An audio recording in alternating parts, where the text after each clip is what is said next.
Olá pessoal, sou Rodrigo Forcinetti, estamos aqui em mais um episódio do Pod Brasil, o podcast do Escritório Brasil Salomão.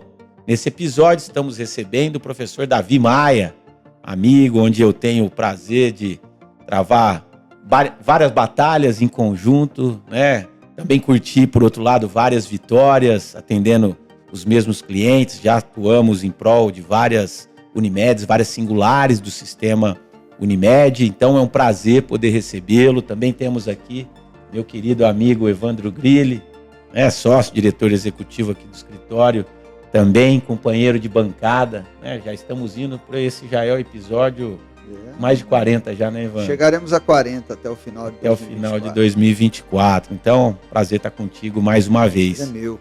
Meu querido amigo Davi, então, como é de praxe aqui no nosso Pod Brasil, né, no momento em que nós agradecemos a sua presença, a gente pede para você contar um pouquinho da sua história. Você que é consultor, já passou aí por várias funções, desempenhando várias atividades nos mais diversos ramos aí. Conta um pouquinho dessa trajetória para a gente, para aquecer nos tambores. Obrigado, Rodrigo. Rodrigo Forcinetti, que é, de fato, um dos grandes profissionais que eu encontrei no cooperativismo médico brasileiro. E um prazer estar aqui com o Evandro Grilli também, o co-anfitrião da iniciativa bacana do Escritório Brasil Salomão. Então, muito obrigado pelo convite. Rodrigo, a minha história é uma história muito intensa, né? Eu tenho 45 anos, eu tenho uma história muito intensa de atividades profissionais que derivam do meu gosto de ensinar. Acho que é isso que é a coisa mais interessante da minha vida, é gostar de ensinar por ensinar. Então, eu sou um administrador original, eu estudei em Belo Horizonte, na antiga UNA, lá em Belo Horizonte, na década de 90. Depois, eu caminhei para o mundo das finanças. Meu pai é bancário, a gente teve alguns negócios na área financeira, e eu resolvi entrar firme no mundo das finanças, descobri que a contabilidade é a base de toda a informação financeira, fiz contabilidade também, então eu tenho uma formação complementar em contabilidade. E continuei estudando, estudo até hoje. A gente teve na família também ensinamentos muito fortes em casa sobre investimentos, sobre cuidar do dinheiro. E eu acabei trilhando a minha trajetória sempre em 3 partes paralelas. Engraçado, né? Porque hoje eu trabalho com profissionais liberais. Eu sou profissional liberal, se a gente puder caracterizar assim. Porque por natureza, né? Natureza e por uma atividade que eu não imaginaria que era possível, né? Que é essa de apoiar a alta administração de cooperativas médicas, né? Mas essas 3 atividades em paralelo, né, rodando sempre, né, a docência é a única que esteve presente em todas as minhas fases de vida, né? Desde os primórdios. Lá de trás. Eu comecei a lecionar com 24 anos no ensino superior. Foi minha primeira oportunidade. Então, esse ano eu fiz 21 anos no ensino superior, sem deixar de lecionar um ano sequer. Nos últimos 5 eu estou mais ligado à pós-graduação, mas trabalhei em graduação por 16 anos. Inclusive, até lecionei na graduação de medicina, no novo currículo, nas disciplinas de gestão. Foi uma oportunidade bacana. Então, eu tive a oportunidade de trabalhar com mercado financeiro, com a academia, né, com a docência, hoje docência mais corporativa, apesar de estar nos MBAs também, e com o apoio à tomada de decisão dos negócios, né? Então, as atividades elas foram coadunando. Eu tive a oportunidade de passar pelo poder público, um período interessante poder público, o secretário de saúde, tive também a oportunidade de ir para o setor privado, né? Fui administrador de rede de hospitais. Depois, eu acabei chegando na conjugação de todas as habilidades que eu construí ao longo do tempo, que é poder utilizar as competências financeiras, o conhecimento do setor de saúde, e o conhecimento do médico, que eu leciono na faculdade de Unimed há 15 anos, formando médicos. São mais de 7 mil alunos nessa história. E aí, tudo convergiu para que eu pudesse também hoje ajudar a saúde suplementar brasileira, né, na organização da governança, sobretudo nas cooperativas, né, que é onde eu estou conectado, e a faculdade de Unimed, que é uma casa que me abraçou muito fortemente, né, onde eu agradeço. 16 anos já 16, na faculdade de Unimed. 16 anos. Agora, virando o ano, completo 16 anos. Eu brinco que eu sou um dos mais antigos de casa, ainda sendo um pouco novo, assim, para minha concepção, né? Lógico. Eu já fiz reunião onde eu era o mais velho da sala ali. Então, já ao longo dessa trajetória, passamos por muita coisa. Mas tem uma questão que me permitiu tomar as melhores decisões possíveis dentro dessa trajetória. A gente tem um programa de formação, por exemplo, do Conselho de Administração da Unimed BH. Né? Então, na verdade, ampliou-se para todos os conselhos. Então, chegar nesse ponto da carreira, né, seria o ponto alto, né, que é a maior singular do sistema Unimed. Com certeza. E com uma estrutura formidável, né? Um talento administrativo Absurdo. especial, né? Aqui um abraço para o Dr. Fred Perê, que é o líder máximo daquela organização, com todos os diretores maravilhosos e equipe de primeira. Mas algo em comum em todas as decisões, para eu tomar as decisões mais difíceis, porque a nossa carreira é feita por atividades difíceis, que nem todos querem, e aquelas que são mais nobres, foi cuidar da minha finança pessoal. Meu financeiro pessoal, minhas finanças pessoais muito bem organizadas e, como eu aprendi dentro de casa desde cedo, o nível de poupança com alocação e geração de renda passiva para você não depender da decisão profissional para viver o amanhã. Perfeito. Então, a partir daí, você vive a sua profissão com uma liberdade financeira que é diferente de independência financeira. Todos somos dependentes do dinheiro. Claro. Nós vivemos no capitalismo. Mas a liberdade financeira é você não ter uma relação com o dinheiro de sofrimento. Né? O dinheiro não fazê-lo escravo do dia a dia.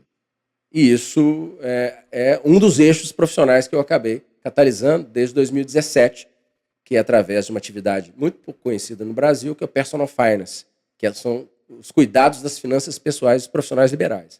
É bem verdade que pela minha trajetória acabou ficando um core maior com médicos, mas já tive advogados, eu tenho outros profissionais liberais lá também. E não muda muito, né? No Brasil hoje, principalmente, e só recordando, o tema de hoje, profissional liberal e suas finanças, então daí as suas competências, né, Davi? E no mundo hoje, em que se trabalha tanto, principalmente aqui no Brasil, né, com a estruturação de atividades dentro de pessoas jurídicas, né? Eu sei todo o trabalho que você tem feito, principalmente atuando em prol de pessoas físicas que ainda optaram, né? E há uma série de pontos positivos nisso, né? Em continuar desenvolvendo a sua atividade lucrativa através da estruturação na pessoa física mesmo.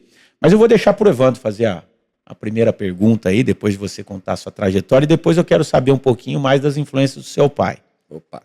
Eu estava te ouvindo aqui e refletindo, né? Porque o médico, o advogado, o engenheiro, né? Odontólogo, ele não aprende na faculdade. Ninguém aprende, mas tem algumas atividades, algumas profissões que têm um olhar mais para o empreendedorismo, que te força a cuidar de finanças, te força a ter planejamento estratégico. E o profissional liberal ele tem um foco de 99,9% em resolver o problema da área técnica dele. O médico cuida da saúde do paciente, o advogado cuida dos problemas jurídicos do cliente, o engenheiro está preocupado em construir a casa do cliente da melhor forma possível, né? E o chip da gestão é um chip que nem todo mundo ao longo da vida nessas atividades consegue desenvolver, né? E você concorda que a chave para o sucesso profissional desse cara, até no trabalho técnico que ele faz, é desenvolver esse aspecto de cuidar das finanças, de saber como é que se... E primeiro até a gente brinca muito aqui internamente, né? De lembrar que você é um advogado, mas que o seu negócio é uma empresa, né? Isso é um dilema que na tua experiência aí com médicos ao longo da vida toda e de alguns outros profissionais que você mencionou, advogados também, é um traço que você encontrou nessa dificuldade? Eu vi que você elogiou aí, é óbvio que não é todo mundo que é assim, mas é uma grande maioria que acaba não se focando nisso, né? 100%, Evandro. Na verdade, 100% para todos os indivíduos que estão na liberdade do capitalismo. Sim. Lidar com dinheiro Sim. deveria ser algo muito mais debatido. Sim.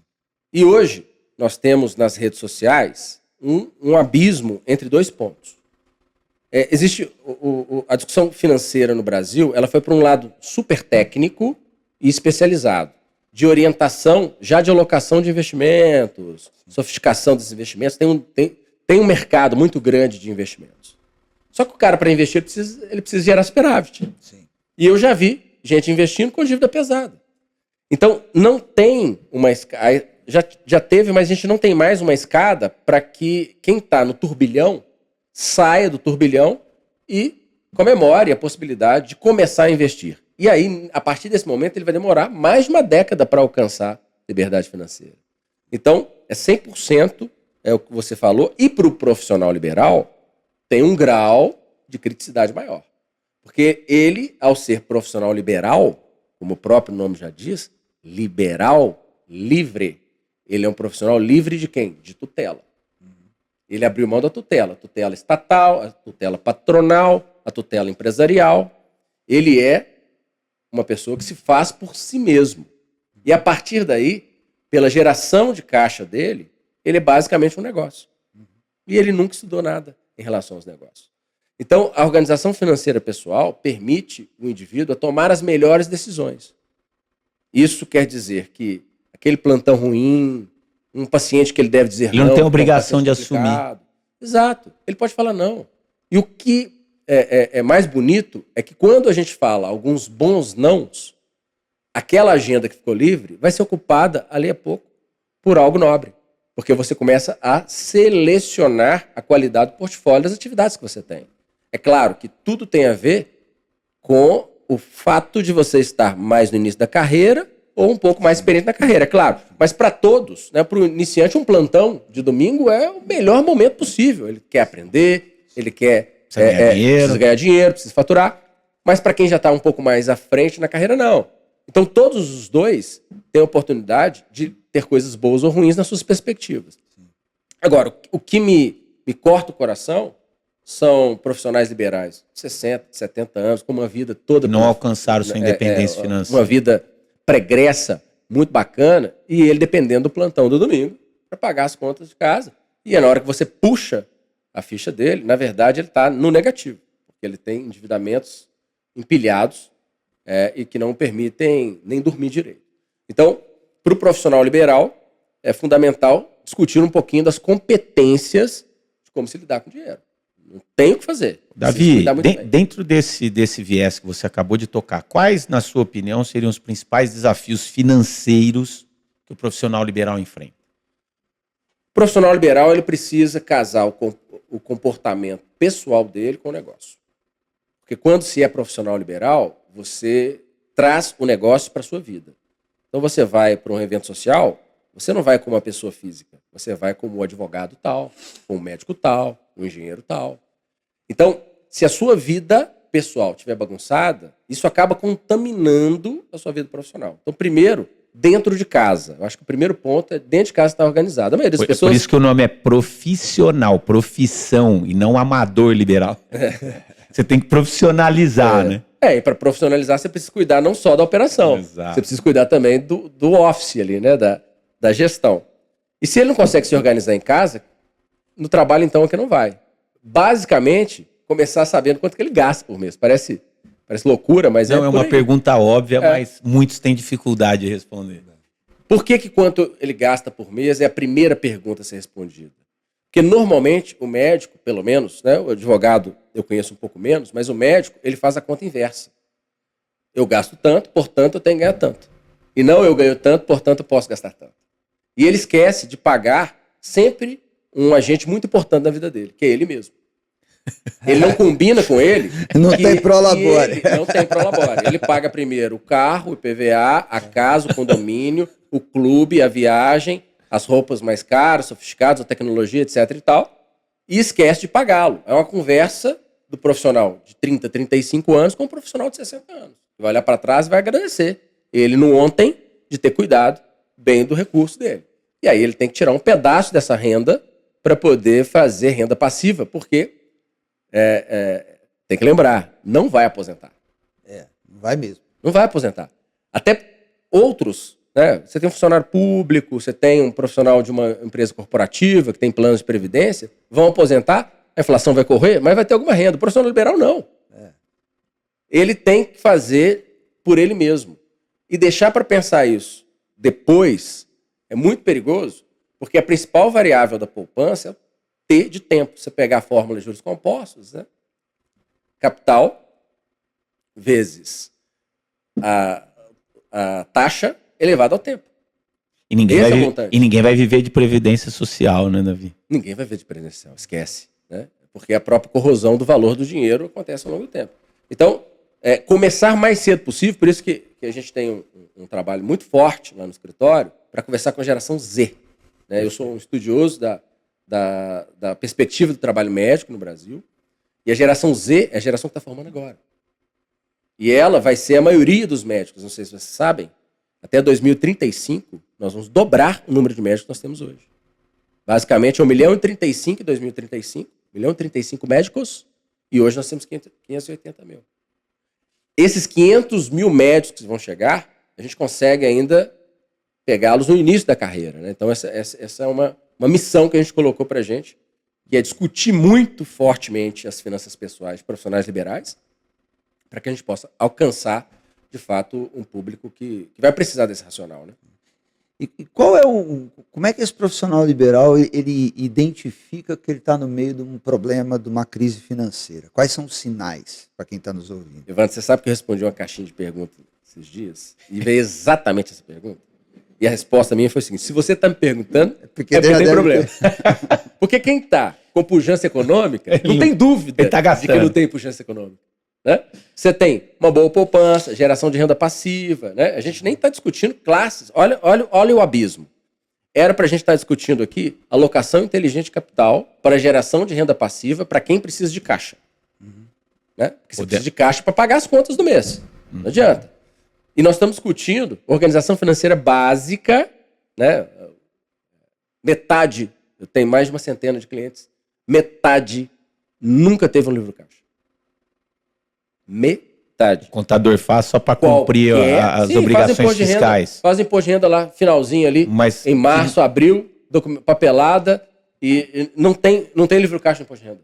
E qualquer CRM que for pago, né, só o conselho de classe, você já bate no livro caixa.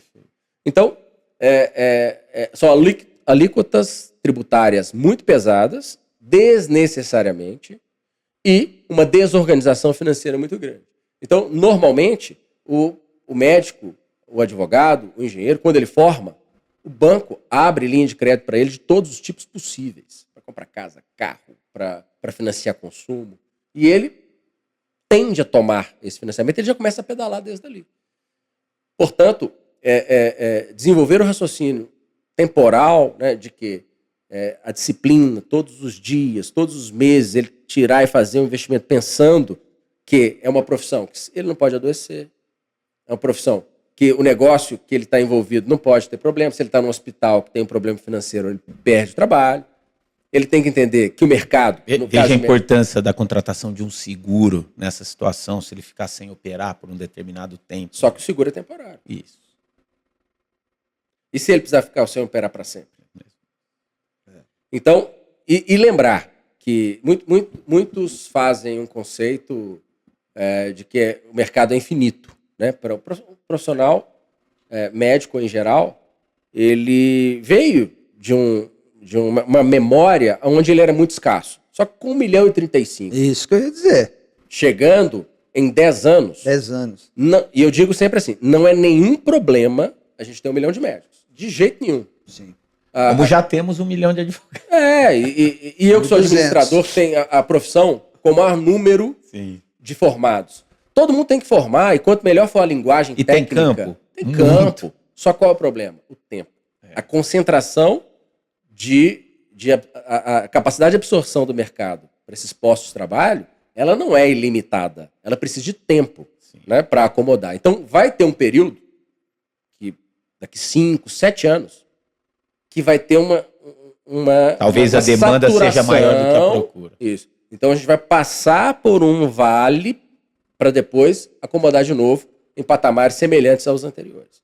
Então, você ainda vai considerar, além do fator pessoal de não poder trabalhar, o fator do contexto de não poder trabalhar, você ainda tem o risco de não poder trabalhar por concorrência. Então, são muitas variáveis. É como se uma terra nua aberta para chuva. Pode chover, pode cair neve, pode cair granizo. O profissional liberal, ele está sozinho. E ele está sozinho. Por isso que as cooperativas, eu sempre defendo isso, são o último baluarte da proteção do trabalho médico brasileiro. Mas eu tenho só 180 mil ali. E os demais 400 mil estão expostos, e aí, obviamente, grandes grupos econômicos vão explorar. E aí ele vai perder o caráter de profissional liberal. Né? E eu entendo que a saúde privada brasileira, né, foi fundada por profissionais liberais que tiveram coragem de botar a cara. Sim. E agora, depois que está tudo formado, onde a gente tem o terceiro maior mercado de saúde privada do mundo, terceiro, Estados Unidos, China, Brasil, em termos de PIB, a gente vai entregar para os grupos econômicos assim, de bobeira?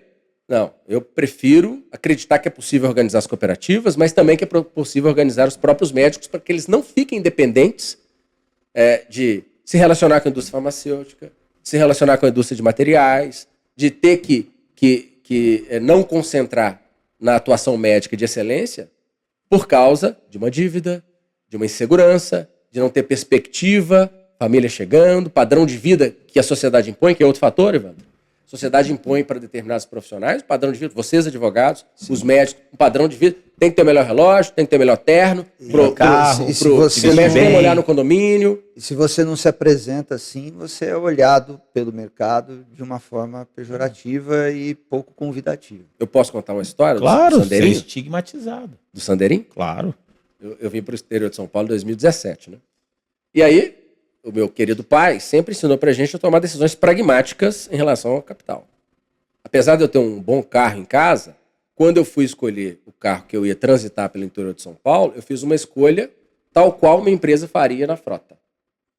E aí, obviamente, eu peguei as listas dos carros preferidos de quem roda muito. Eu fui lá, num jornal online, os 3 carros mais preferidos pelos Ubers, né, pelos profissionais do trabalho de freelancer ali, de transporte. E aí, um dos 3 era o Renault Sandero, 2016. Aí eu fui pesquisar na praça, comprei o Renault Sandero 2016. E comecei a viajar no estado de São Paulo. Ele era econômico, ele não dava manutenção, ele tinha um valor baixo, eu ia desgastá-lo, né, eu ia rodar muito. Isso lá nos idos de 2017. Eu cheguei num cliente uma vez e o carro dele quebrou, era uma Mercedes. Era um dos caras mais bem-sucedidos da cidade. E aí ele pediu uma carona. E na hora que ele entrou, e que ele ia entrar no Sandeirinho, ele me estereotipou, você acredita? Ele falou assim, pô, mas você tem um carro desse? Eu falei, não, doutor, eu tenho um carro bom lá em casa, mas esse aqui é da frota. Eu tô aqui a trabalho.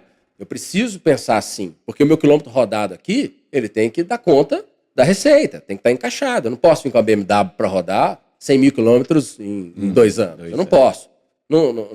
A manutenção, a desvalorização, o risco... Não e eu tenho opções seguras que me permitem, né? É claro que depois de um tempo, né? Sim. Eu melhorei um pouco o transporte ali, mas nada muito luxuoso.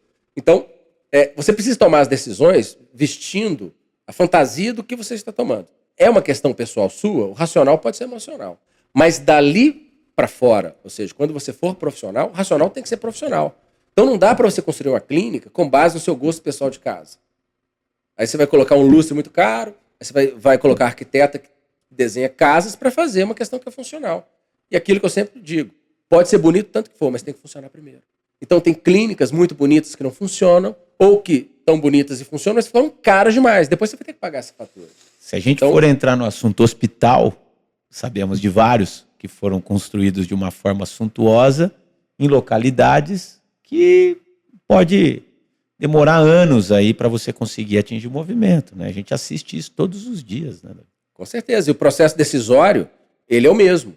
Então, as mesmas pessoas que estão construindo esses hospitais são essas que estão lá atrás, clínicas, com dificuldade na própria casa. Consultório. Uma questão importante, que a gente que trabalha com auto-administração, é sondar para ver se os administradores que estão tomando decisão estão equilibrados financeiramente. Sim. Porque influencia, não tenho dúvida disso.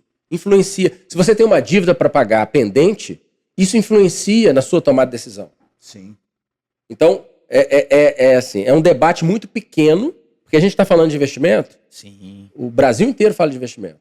Mas ninguém fala do caminho e do passo a passo para investir. E depois a gente pode falar um pouquinho de investimento também, que é bom também. Aliás, era a minha próxima pergunta. Mas... Não, vai. Quais são os principais erros financeiros que, dentro da sua trajetória, você enxerga que são cometidos pelos profissionais liberais? Já que a gente está falando desse tema. Tem um grupo de estudos de Stanford que mede o conhecimento médio do americano em termos financeiros. 53% dos americanos não conseguem entender o conceito de inflação.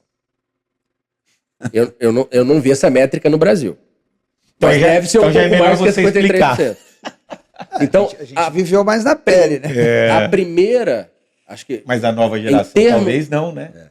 Em termos de investimento, a primeira coisa que você precisa saber é a questão do parâmetro, que é a moeda fiduciária. O que é moeda fiduciária para o pessoal entender? Dinheiro controlado por um governo. E por que isso é importante para nós? Porque o cálculo da inflação normalmente se dá, na maioria das pessoas, pelo raciocínio de que as coisas estão ficando caras. Mas não é. A inflação, o primeiro cálculo que a gente faz é que o seu dinheiro está perdendo valor em parâmetro com o bem. Então o bem está onde está e você desceu um pouquinho. Então esse racional é o primeiro grande equívoco. Por isso que muitos acreditam que renda fixa, por exemplo, é um excelente investimento. E não é. E dá para provar por A mais B mais C. Primeiro que a inflação real, nesse momento, a curva de juros para 2 anos no Brasil está precificada a 13% ao ano. O que isso quer dizer? Que alguém, para emprestar o dinheiro para o governo brasileiro, ou para alguma empresa brasileira, quer no mínimo 13%. 13%. Mas a inflação oficial do governo não é 4 e pouco. Então quer dizer que, se o mundo cobra um prêmio de risco de 2, 3, 4, 5%, a gente está pagando 9%? Não. É porque a inflação do governo o mercado não considera. Considera a inflação real. Então o primeiro conceito é qual a inflação real no Brasil. Isso não está conversado em lugar nenhum. E a inflação real não é inflação de demanda. A inflação de demanda gera eficiência. Por exemplo, vou dar um exemplo para explicar, para todo mundo começar a pensar a importância da inflação. Nós temos no Brasil, normalmente, 6 tipos de proteínas, né? Carne bovina, frango, porco, caprino, peixe e proteína vegetal. Essa está à disposição para todos no mundo, né? Tem frutos do mar, a gente não é tanto de frutos do mar assim, mas então, litoral. 6 básicas. Essas 6 básicas, né? São aí as proteínas mais comuns. Mas suponha que a gente teve uma crise de febre aftosa ou vaca louca e o rebanho tem que ser sacrificado em 50% no Brasil. O que vai acontecer com a carne bovina? Vai subir. Mas e as demais? Não tiver problema nenhum. Então, 2 movimentos vão acontecer, gerando eficiência. Primeiro, as pessoas que comiam carne bovina vão se distribuir nas outras fontes de proteína. Esses setores vão identificar oportunidades de fidelização, vão melhorar a sua oferta, aumentar a quantidade, mas também a qualidade, o relacionamento, para que eles se fixem ali nas outras proteínas. Você vai cair um pouco o consumo de carne bovina, a indústria da carne bovina vai se reinventar, vai ser renovado o rebanho e vai retornar aquilo porque o preço está vantajoso. E aí você equilibra e depois volta tudo ao normal de novo. Ok. Essa é a inflação de demanda versus oferta, ou chamada inflação de escassez. Agora, do outro lado, tem uma outra inflação que chama inflação fiduciária, que é quando o governo emite moeda sem lastro. E a gente perdeu já o conceito de lastro há muito tempo. Os parâmetros de lastro em ouro, em outros fatores de riqueza, já foram descartados, né, pelo próprio Estados Unidos, enfim, que fez uma regra mundial. Hoje, o lastro da moeda fiduciária é o PIB. Então, você, em tese, pode emitir moeda, né, aumentar o dinheiro em circulação do tamanho do PIB. Isso. Pois é. Aí você tem no Banco Central, por exemplo, o M2, que é a moeda em circulação, depois emitida pelo governo, que é aquela que está nos bancos. Pega de 2005 a 2024, setembro de 2024, sabe qual que é a taxa média de emissão de moeda no Brasil ano? 12. Tira o PIB de 3, inflação é em torno de 9. De 9 a 11% ao ano. Aí você entende por que o mercado hoje está precificando a 13. E precificando a 13 com o dólar disparando, porque o governo está emitindo moeda para bancar o déficit. É muito básico isso.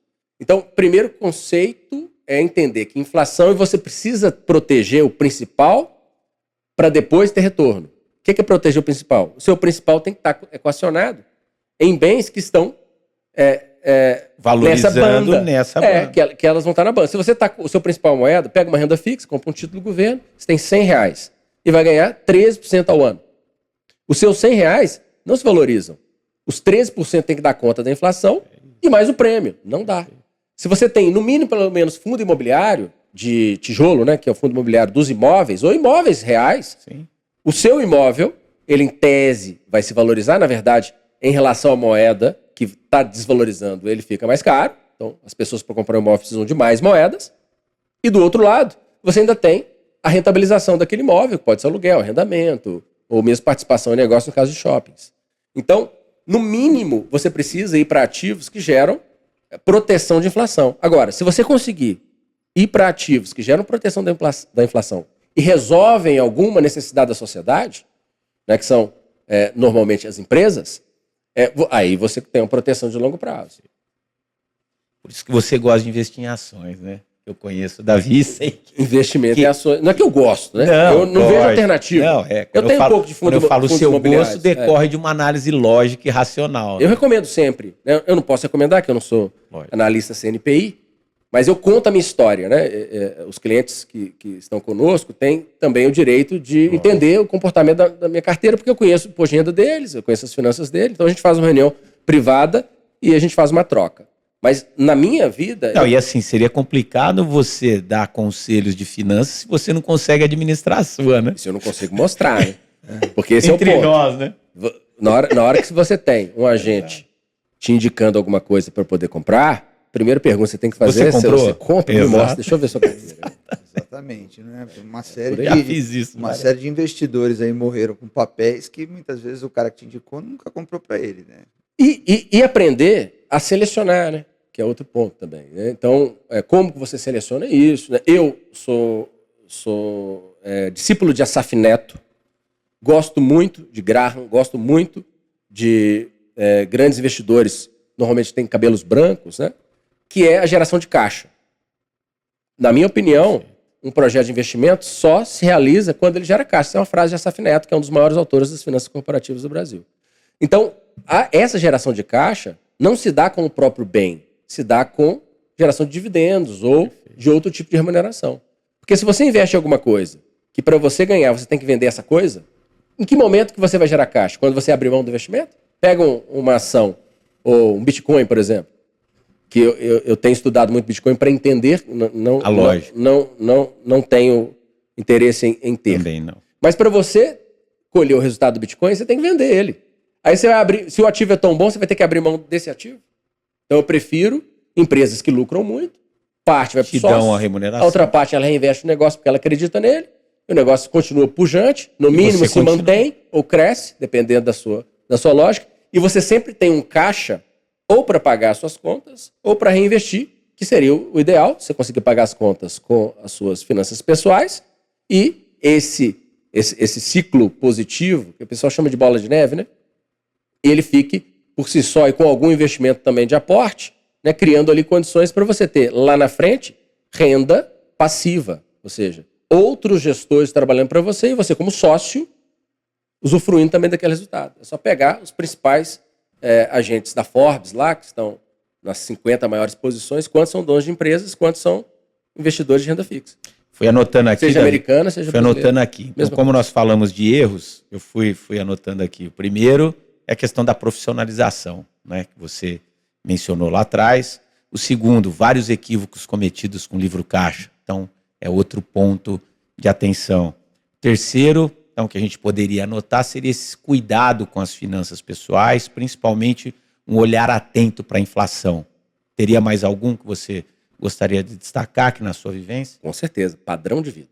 Perfeito. Padrão, eu tive um professor no mestrado, que uma vez ele falou para nós assim, se alguém for estudar doutorado, façam agora, porque na hora que vocês subirem no padrão de vida, vocês não vão conseguir abrir mão do trabalho, porque padrão de vida é uma coisa que só sobe, não desce. Nós já falamos disso. Então, o padrão de vida, ele tem como característica te colocar num patamar que se você tem que abrir mão dele no tempo, você se sente frustrado e derrotado. Então, padrão de vida é um negócio que você tem que subir de forma consciente. E não pode estar casado com a renda, porque a renda de todo mundo varia no ciclo de vida da pessoa. Tem momentos que você está ganhando menos, tem momentos que você está ganhando mais, você vai terminar ganhando um pouco menos, é natural. Então, padrão de vida tem que ser um planejamento das pessoas. E mais, não precisa diminuir condição de vida e confundir isso com padrão de vida. Vamos lá. Condição de vida é o conforto, é uma boa casa, é um bom carro. Padrão de vida, muitas vezes, é o padrão que você se impõe. O carro do ano, todos os anos, é um padrão de viver que Não você se condição. impõe. Não condição. Você precisa de um bom carro que pode ser utilizado por 5, 6, 7 anos. Aliás, é um grande problema, talvez, eu acho esse, né? Casa. Casa é o principal problema. Mais do que o carro. Mais que o carro. Porque a casa, ela é capaz de tomar todo o caixa livre do profissional liberal por muitos anos. Porque ele normalmente compra essa casa quando está casando ou quando está tendo filhos ali. Que é o que se impõe na sociedade para ele. Ele tem dificuldade de segurar no imóvel menor para depois partir para o imóvel maior. Então, se ele antecipa, quando ele pega o financiamento, ele está antecipando o trabalho. Só que com juros. E aí, ele começa a ficar refém da parcela da casa, ele vai ter que viver aquela casa e ele não consegue utilizar aquilo que a gente falou no início, que é a fórmula do juro composto, para deixar o tempo fazer com que o investimento dele gere valor. Eu entendo que todo mundo que quer tranquilidade tem que ter uma casa em algum momento. Só que você pode subir o padrão dessa casa gradativamente. Não pode um profissional de 35, 37, 38 anos morar na melhor casa da cidade. Não dá. Profissional liberal não dá. A não ser que ele tenha herança, mas Lógico. do próprio trabalho, você vai enfiar num financiamento tão grande que você vai virar escravo do banco. E aí, você não vai conseguir viajar, você não vai conseguir estudar, você não vai conseguir se preparar, você vai ter que trabalhar igual um maluco, você acaba até perdendo a própria harmonia familiar. Porque você vai ficar fora de casa trabalhando para pagar a casa. Então, casa, carro, outra coisa, empilhamento de coisas, né? O celular tem que ser o primeiro. Tudo, aí quando você tem uma remuneração melhor, não pode se deixar levar. Você vai ter que escolher alguma coisa boa e parar de empilhar. Sapato, terno, outras coisas. Sempre coisas boas, mas pode ser um pouco mais adequado ao comedido na quantidade, pelo menos. Compra uma coisa boa, mas usa mais. Então, mas padrão de vida é outro fator. Então, inflação, padrão de vida. E o próximo, a gente poderia colocar um terceiro fator, que é a disciplina. E a disciplina, interessante, é do amor próprio. Porque o amor próprio é entender que, no final da vida, quem não conseguiu poupança, quem não conseguiu gerar renda passiva, etc., são poucas pessoas que estendem a mão, tá? Idosos, de profissões maravilhosas e de carreiras maravilhosas, lá na frente com a aposentadoria do INSS, filhos, sobrinhos, parentes, não vão fazer uma vaquinha para te ajudar, mesmo você tendo ajudar todo mundo. A gente precisa cuidar disso. Isso é uma realidade. Né? A gente então, o terceiro isso, ponto, né? É a disciplina de se pagar. Familiares. E eu defendo, inclusive, separar a poupança depois que você equacionou as dívidas. Tem dívida que é barata, né? A gente conseguiu, agora na pandemia, comprar algumas coisas com taxa de juros de 6% ao ano. Aí, ok, se você continua. Mas 13, 14, 15, 16, tem que quitar. Mas do outro lado, você conseguiu chegar no momento de investir, cria aquela disciplina consigo mesmo. Mas é rigoroso. Aquilo não faz parte do seu orçamento e coloca numa conta que mentalmente você vai fechar um compromisso com ela. Só entra, não resgata. Aquilo é para resgatar com 55, 60 anos para frente. E ali você começa, então, a lidar com a alocação de recursos bem escolhidos, geração de valor, né, sabendo o que você está comprando, lendo os prospectos, né? E aí, obviamente, nessa trajetória toda, Rodrigo, é que a gente entra com o personal finance, ajudando, porque a gente não tem conexão com nenhum banco, corretora, nada, zero. Ajudando o profissional liberal a entender melhor as suas finanças. E aproveitando, Davi, para dar até um toque, que aí a gente tem recebido muito nos últimos tempos aqui, que são as fraudes cometidas por muitas empresas e muitas pessoas, né? Não acreditar também em mágica, né? Que alguém vai te dar de forma fixa 3,5% ao mês, 4% ao mês, né? Você vai virar sócio de uma SCP. A gente tem, infelizmente, várias ações judiciais interpostas contra grupos que cometeram fraudes com promessas mirabolantes, que obviamente se sustentaram nos primeiros meses, mas depois a gente sabe que vulgarmente é conhecido como as pirâmides financeiras aqui, né? Então esse é outro cuidado. Então quando você falou ali, ler atentamente, entender cada investimento, é justamente isso.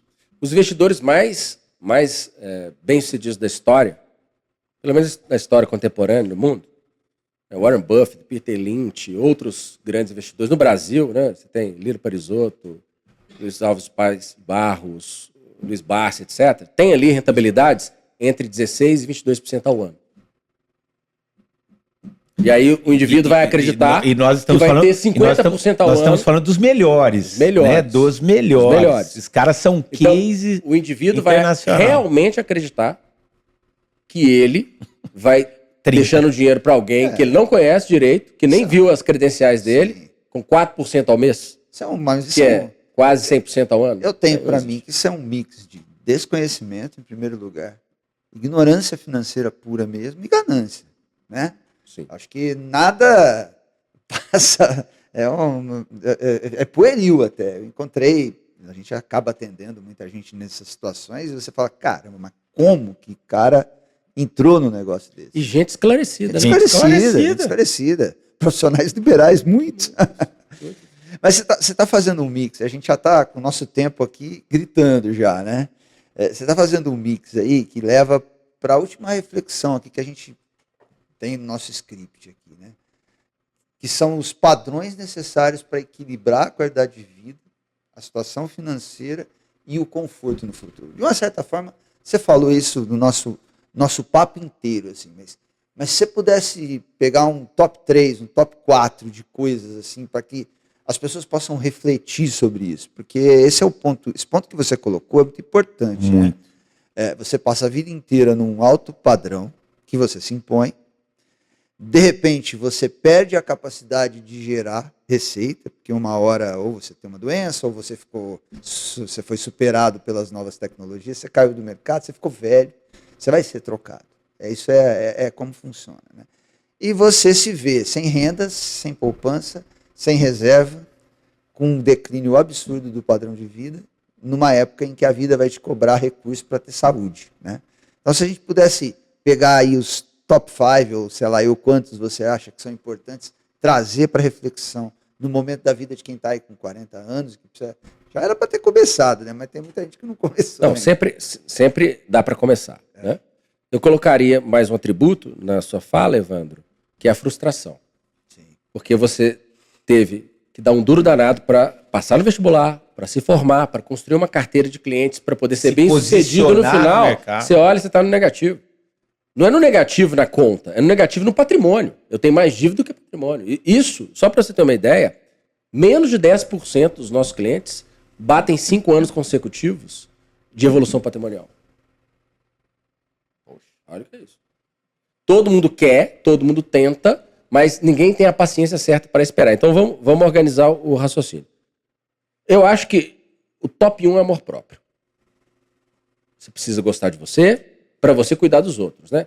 Muitas psicólogos falam com as mães: mãe, cuide de você para você estar bem e cuidar do seu filho. Pro pai, cuide de você para você cuidar da tua família. A máscara do avião. Eu dei esse exemplo no episódio passado. O avião nos ensina isso. Cai a máscara, põe primeiro em você. Primeiro você precisa pôr em você, para poder salvar seu filho, para poder salvar a esposa. Então, com o amor próprio, você vai ter a tranquilidade de se pagar primeiro. Aí, isso vai ter que acontecer todo santo mês. Disciplina. Então, eu gosto da minha própria Amor condição, próprio. da minha própria existência. Eu vou ter a disciplina adequada para fazer. O próximo passo, eu preciso ter um plano.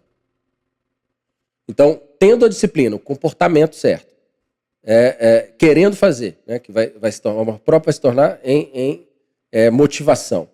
O próximo é você ter um plano. Que normalmente, esse plano ele tem que culminar em duas metas. Você precisa estabelecer essas metas. A meta número 1 é a sua subsistência básica em renda passiva. Essa você precisa parar o que está fazendo e alcançá-la. Porque essa é a garantia que você não vai passar necessidade no momento futuro. Que não precisa ser necessariamente na velhice. Porque só quem passou dos 40, dos 45 sabe que o tônus diminui. Sim. Né?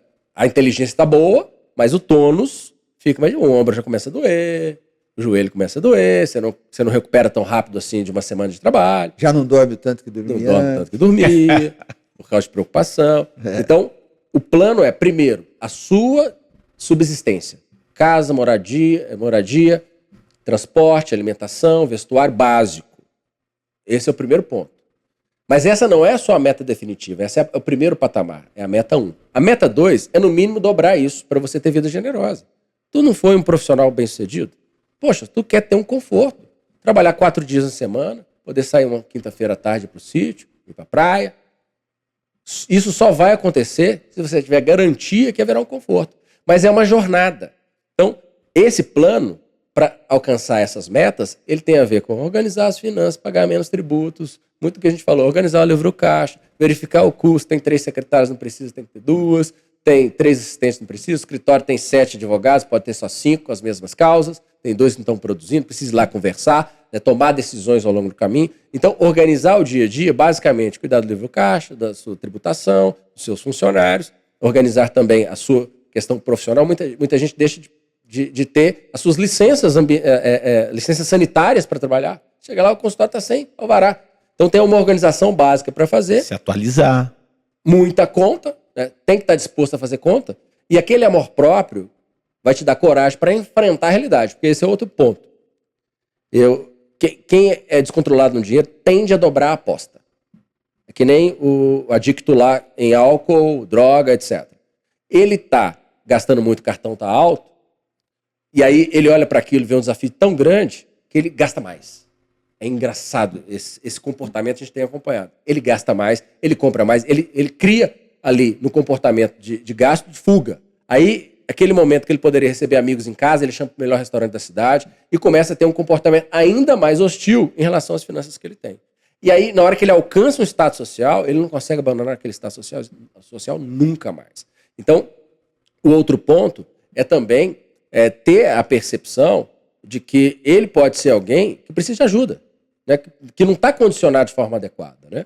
E, obviamente, né, esse arcabouço todo em um cenário onde a sociedade impõe para os melhores profissionais ou para aqueles que se formar, poxa, meu filho é advogado, meu filho é médico, meu filho é engenheiro, aquilo coloca uma pressão social sobre você que eu acho que é até injusto. Né?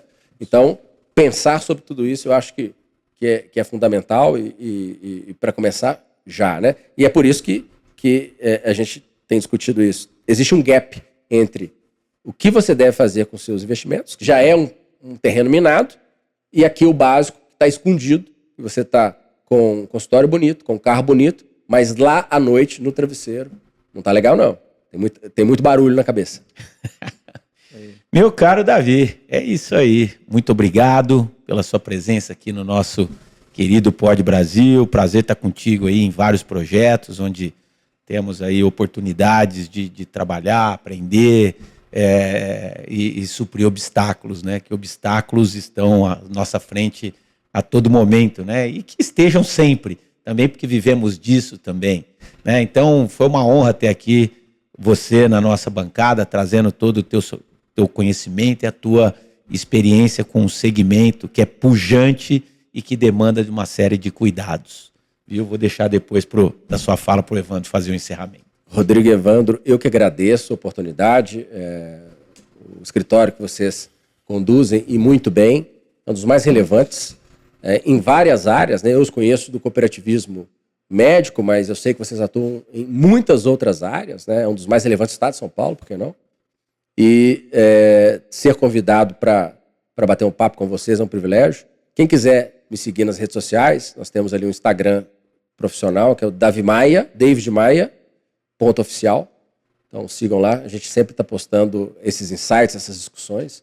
E dizer para vocês que estamos à disposição para discutir outros assuntos, ou o mesmo assunto de novo. Com certeza virá, voltará. Aí, foi um prazer. Gratos com o convite. Nós é que agradecemos. Eu tenho certeza que vai servir para muitos de nós. Aqui somos um escritório de advocacia com mais de 250 advogados profissionais liberais e outros 80 estagiários que futuramente serão profissionais também, que precisam começar a pensar. A gente repete isso quase como um mantra aqui, né? O que você faz? Eu sou empresário da advocacia. A OAB não gosta muito de ouvir isso, não, mas é o que somos. E se a gente não se planejar, não tiver plano, não tiver... Usar ferramentas de gestão, a gente certamente bate no poste. Mas contamos aí com as suas falas e com suas pontuações para clarear esse ambiente. Muitíssimo obrigado pela sua contribuição com o Pod Brasil. Para você que nos acompanhou, esse foi mais um episódio do Pod Brasil. Se você quiser falar conosco, você pode mandar um e-mail para o podbrasil@brasilsalomão.com.br ou em quaisquer das nossas redes sociais. O Pod Brasil Tem sempre um episódio novo, toda terça-feira às 19 horas, no YouTube, no Spotify, nos principais streams de áudio e vídeo. Sigam conosco e até a próxima.